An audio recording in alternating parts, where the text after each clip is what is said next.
All right, it's time for everybody's favorite segment, Stump My Nephew. We found out years ago that my nephew, who at the time was only 19, now he's a little older than that. I think he's 25, just had a birthday, found out that he is extremely good when it comes to gun trivia. So if you send in a gun trivia question and we use it on the air, you'll get a hat or a shirt. If you stump him, so if you ask him a question he doesn't know the answer to, then you get a very special prize, which is super cool. But rarely does he get stumped. He doesn't get to see these answers or questions beforehand. The first time he hears it is when he's live on the air.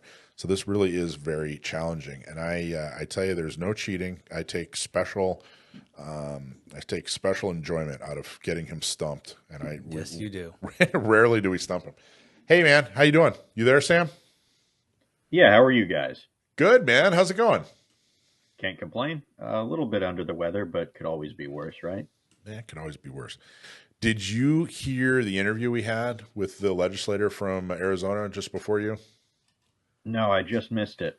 I'll have to get it over to you. It's really fascinating. He, in the early 70s, escaped Vietnam. His dad was fighting against the communists, and he escaped Vietnam. It was really fascinating. Now he's a very pro-Second Amendment legislator in the state of Arizona. He's very passionate about it. It was really, really good. Okay, so don't forget, we're doing Put the Dough Back and Donate. Donate to FPC. Donate to Firearms Policy Coalition. Man, are they doing a good job. They have so many lawsuits and so many victories.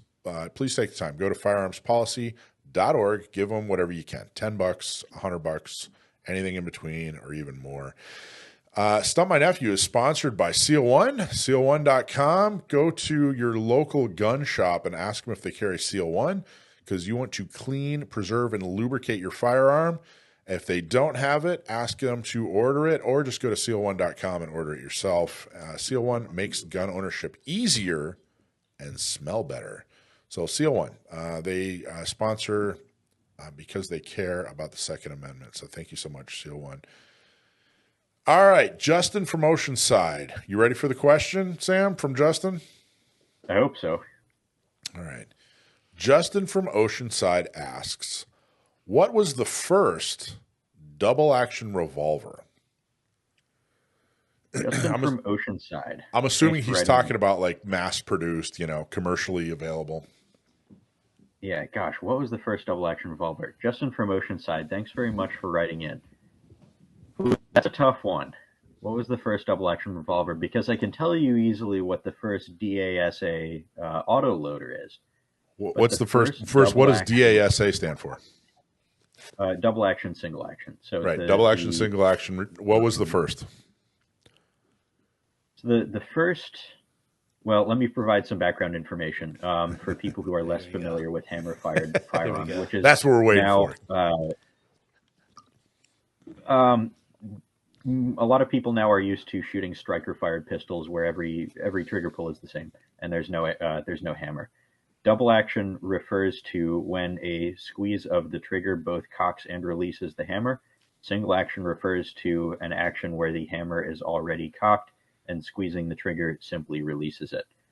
So if you see a hammerless revolver, it's not really hammerless. The hammer is internal and it's double action only. So what was the first double action revolver? This is tough. I would have to say it was the Smith & Wesson hand ejector, but I think he's got me with this one. That's a toughie. Well, let's ask you a couple of things. First off, tell us about the Smith & Wesson. So Smith & Wesson revolvers have slightly different clockwork from slightly different lockwork from Colts.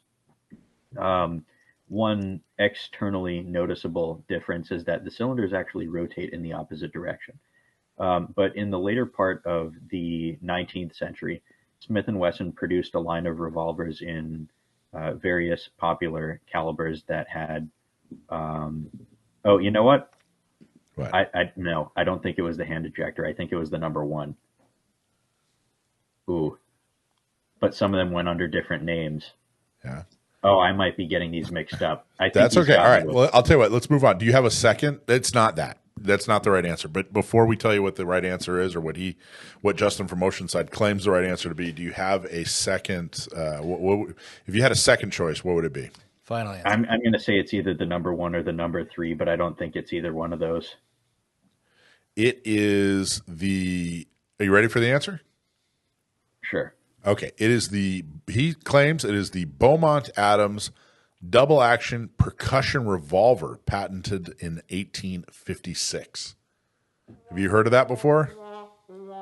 The name rings a bell. Yeah, he's got me there. Yeah, there. It was the first revolver that could be used both as a self-cocking revolver and as a single-action revolver. The Beaumont Adams revolver is a black powder double-action percussion revolver, originally adopted by the British Army. That's actually a really good question. It's a good trivia question because it is, right? Because I don't think anybody would think to go that far back to a black powder percussion revolver. I don't think anybody would think it would be that far back. Yep. He got me with that one. It's a good question. It has a definite answer. There's no wiggle room. Well done. What do you say, Tom from Oceanside? Justin That's from Justin. Toledo. You got that wrong too. Okay. Justin. Well, Do the trumpet. I'm sorry I have failed you yet again. You can kick me off. Oh, man. Hey, Gun Websites on the comment section is asking about the Merwin and Hulbert as the first double action. Does that ring a bell? Merwin and Hulbert? I've heard that name as well, but I couldn't speak to Don't it. have any additional info on that one. Either of those. I don't know anything about either of those guns. All right. What else we got from the comment section? Anything? No. No?